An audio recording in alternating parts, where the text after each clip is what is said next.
Bismillahirrahmanirrahim. Assalamualaikum warahmatullahi wabarakatuh. Baiklah, di sini saya yang bernama Selviani Hidayah, NPM 1931040096, Prodi Pemikiran Politik Islam B semester 3 dengan mata kuliah tafsir. Di sini saya akan menyampaikan tentang materi saya yang bertemakan yang pertama, ada Al-Quran dan Reformasi Sosial Budaya. Poinnya ada fase Mekah, fase Madinah, dan karakter reformasi Al-Quran. Dan materi kedua ada dialektika Al-Quran dengan tradisi Arab. Materi yang pertama ada Al-Quran dan reformasi sosial budaya. Poin yang pertama yaitu reformasi fase Mekah. Ali Sadiki mendeskripsikan bahwasannya pesan-pesan Al-Quran turun di Mekah menekankan pada ketauhidan, ketakwaan, masalah ekstotologi, ibadah, ritual, dan etika sosial. Hal ini sangat relevan dengan masyarakat Mekah yang menyembah berhala. Nah, Al-Quran ini datang mengenalkan keesaan Tuhan. Mula-mula, Al-Quran datang dengan menyebutkan tentang perbuatan atau sifat Tuhan tersebut. Internalisasi ajaran Tauhid ke dalam masyarakat Arab ditunjukkan untuk membebaskan mereka dari ketergantungan terhadap segala aspek, baik ekonomi, politik, sosial, budaya.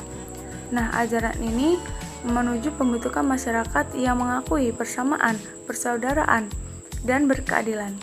Berhala dimusnahkan sebagai tanda habisnya masa paganisme dan menggantikannya dengan monoteisme. Dari segi praktik ibadah diganti dengan perintah sholat. Hal seperti ini mudah ditangkap bagi mereka yang notabene adalah kalangan ekonomi lemah, sebab tradisi jahiliyah mengantarkan mereka stratifikasi yang berimbas pada segala aspek kehidupan, baik ekonomi, politik, maupun sosial. Poin yang kedua ada reformasi fase Madinah. Membangun ideologi masyarakat baru berdasarkan pesan-pesan Al-Quran. Ayat-ayat Al-Quran yang diturunkan pada fase Madinah kebanyakan berisi tentang paduan untuk membangun sosial politik. Di samping itu, juga menekankan status Muhammad sebagai teladan, pemberi putusan, dan seorang reformer. Banyaknya aturan politik, ekonomi, dan sosial yang terdapat pada ayat-ayat Madiniyah. Salah satu yang terlihat yaitu konsep ummah, yakni ikatan persaudaraan komunitas Islam berdasarkan loyalitas keagamaan. Dari segi ekonomi, dengan munculnya larangan riba, dari segi politik ditandai dengan munculnya aturan qisas.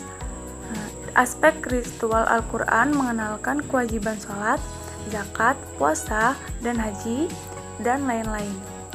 Aspek-aspek seperti ini menjadi rujukan membangun masyarakat sekarang, untuk membangun masyarakat sekarang. Poin ketiga yaitu karakter reformasi Al-Quran. Nah, pesan-pesan yang terdapat dalam Al-Quran telah berhasil mereformasikan sejumlah sistem masyarakat Arab yang diantaranya ada dekonstruksi sistem keyakinan dan transformasi nilai-nilai modernitas dan rekonstruksi sistem hukum. Yang pertama ada rekonstruksi sistem keyakinan, yakni sangat nampak dari sisi keyakinan dan paganisme diganti oleh Al-Quran dengan mengganti paham monoteisme. Al-Quran berusaha mengubah pola pemikir mistik irasional masyarakat Arab dengan pola pikir logis atau irasional. Nah, selain itu, Al-Quran memperkenalkan konsep hari akhir. Di samping mengubah ayat kehidupan, juga memperbaiki kualitas tindakan manusia. Dengan demikian, konsep tauhid atau monoteisme memiliki implikasi pada sistem keyakinan, pola pemikiran, serta tindakan masyarakat. Nah, yang kedua ada transformasi nilai-nilai modernitas, yaitu sistem yang berkembang di Arabia adalah sistem kesukuan yang bersifat tradisional. Hukum yang dipakai masih dipakai hukum rimba.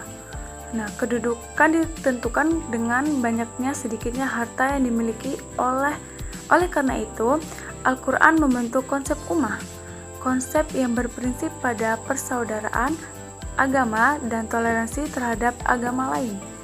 Dan yang ketiga ada rekonstruksi sistem hukum.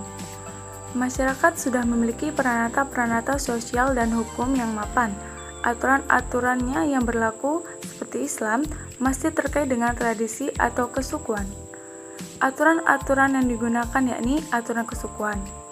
Al-Quran tidak membuang aturan-aturan yang sudah ada seperti persoalan hukum, perdata, dan pidana. Akan tetapi, ayat-ayat Al-Quran tidak membuang atau membongkarnya. Akan tetapi, Al-Quran bersikap menata ulang atau memodifikasi rekonstruksi sistem Al-Quran didasarkan pada prinsip kesamaan derajat, keadilan, dan nilai-nilai modernitas. Misalnya, tradisi jahiliyah sangat marak dengan kasus poligami dan poliandri. Lalu Al-Quran membahas hukum-hukum masing-masing pada kasus tersebut. Materi yang kedua yaitu membahas tentang dialektika Al-Quran dengan tradisi Arab. Analisis terhadap reformasi sosial yang dilakukan Al-Quran melalui peran Nabi Muhammad di dalamnya. Al-Quran membangun masyarakat yang telah berbudaya tanpa menghilangkan kebudayaan yang telah ada. Tujuan Al-Quran diwahyukan bukanlah untuk Arabiasasi, tetapi untuk melakukan Islamisasi ke dalam sistem sosial budaya masyarakat Arab. Keautentikan wahyu terletak pada sifat yang sifatnya universal dan transcendental. Ajaran Al-Quran yang berhubungan dengan budaya lokal ibarat pisau yang bermata dua. Sisi pertama Al-Quran mengoreksi, memodernisasi, dan menjustifikasi keberadaan peranata-peranata lama.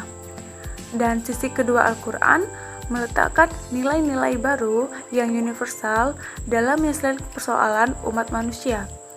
Dalam konteks ini, nilai yang dienkulturasikan bersifat substansial karena berupa prinsip dasar yang universal dan dapat diaplikasikan sepanjang masa.